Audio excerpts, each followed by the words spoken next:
Flowing hands, multiple opponent defense. Your opponent on the right and left, both facing inward, squeezing the space. Very important to remember on multiple opponent techniques is you do not wait. You do not give control to your opponents. If the situation has gotten to the state where they've squeezed in and trapped you, it is a situation that you have to deal with, either passively by trying to exit or aggressively, as done in flowing hands. Using zero technique, which means do not wind up, explode into the first opponent with a right chop right along the side of the neck. Anywhere between the neck and the ear is going to be a good focal point with the edge of your hand. Bouncing off of that chop, go directly across the eyes of your second opponent in a raking fashion. Now when you rake, don't stop, just go right through it like a slap with your fingers trailing. Left hand on the inside, pushing chop. It's like you're taking your hand from your shoulder and driving it towards your opponent with the hand edged. Try to bring the timing of the step and the chop together so that your weight leans in.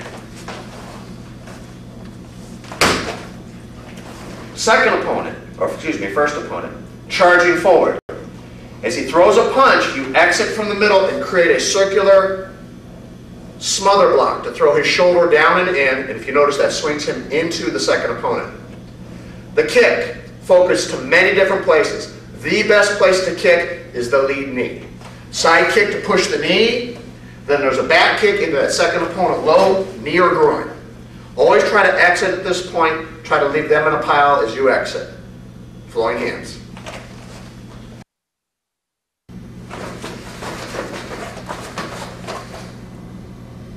Driving elbows. Defense against a bear hug from behind, your arms are pinned. Initially when they grab you, try to get some bend in your knees to keep yourself from being lifted quickly. Even so, take your left foot, flip it up between his legs, trying to take the heel of your foot, strike up into the groin. As the weight drops, settle forward into a stance and pump your arms with an extended motion. It'll help break the grip with the first arm, and the second arm will strike into the ribs. Switching, switching, switching.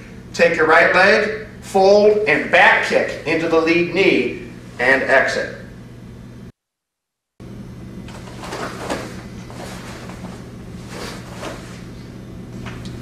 Crossing Talon, defense against a cross wrist grab. His left to your left. Stepping your right foot forward and pulling your hand towards your chest. Roll your grab completely over the back of his wrist.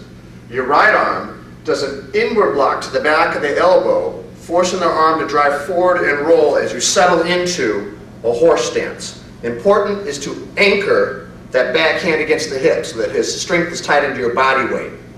1 inch behind the elbow. You go a little higher, he has strength through his shoulder.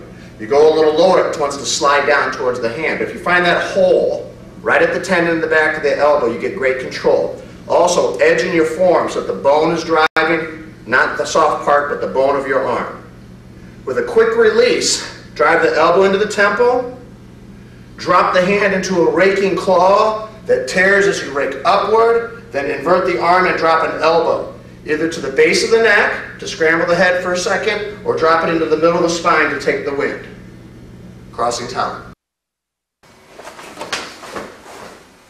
Cutting the pagoda. This is a defense against a wild or hook punch. The focus here is not to back away from something that seems that menacing, but to actually see the opportunity that that wild punch creates by opening up his center. As his punch is thrown, you're going to step inside and throw an outward extended block. It's like a proper outward block like you would learn in your basics, except you roll your forearm forward and use the outer hammer fist portion of the arm like an upper block to drive the arm, shoulder, and whole body backwards. Delivering as you shift into a bow stance, your right forearm and elbow right across the solar plexus. As he folds in half, cut back the other direction with your left elbow and turn your hips back all the way through. Cutting the pagoda.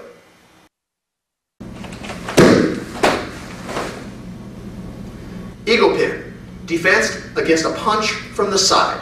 What's important to remember is angles here. When somebody attacks you from the front, the options about stepping to the left, to the right, to the front, to the back, that's all wide open. But when they get into the right side of your body, they're mainly focusing into this right side, and that right leg has to create the angle. You have to try to eliminate the need to step with the back foot to create an angle. So I would be stepping with my right foot on any angle that I took to an opponent who was on this right side, not trying to cross over with my left. As the punch comes in, we're going to parry the punch over the shoulder as we step in behind their lead leg, and at the same time, stick a straight knuckle punch. Now, a knuckle punch is a fist with the middle knuckle in an extended position, so you get a little more penetration. Works exceptionally well to the ribs. It's called an eagle beak. Parrying the hand down, we lunge in behind that with an elbow strike, trying to drive them into an upright position. Then the right hand makes a complete circular motion as you drop low with the ridge hand of the groin. Eagle hit.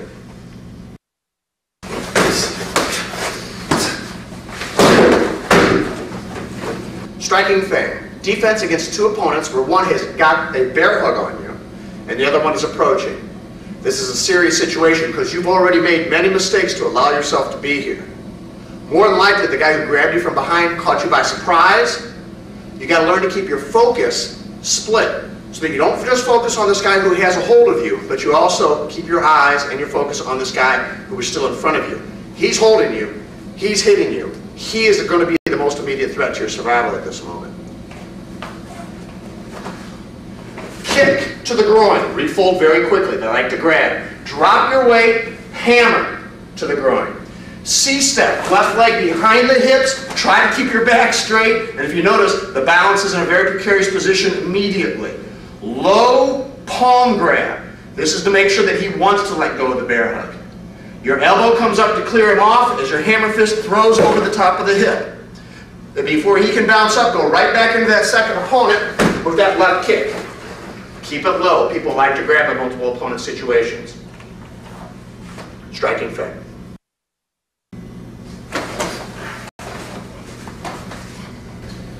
Crane leap. Defense against a cross wrist grab. This works best in an environment where that opponent is pulling, because as he pulls, you actually use his pull to launch yourself into the knee to his groin. But even with that, you can do it from a stationary position. Your grabbing hand rolls to counter grab. You're going to grab the back of the elbow. Try to grab where the arm thickens, so you're right behind those bones in the elbow. Your left leg lunges forward. That is the leap of crane leap. As your right knee jumps up into the groin.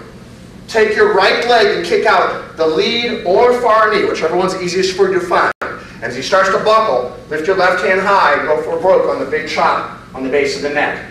Do not hit the head with your hand. It is harder than your hand. Stay on the neck. Even if you have to hit the upper spine, that's better than going for the top of the head. You will break your hand. Crane leap.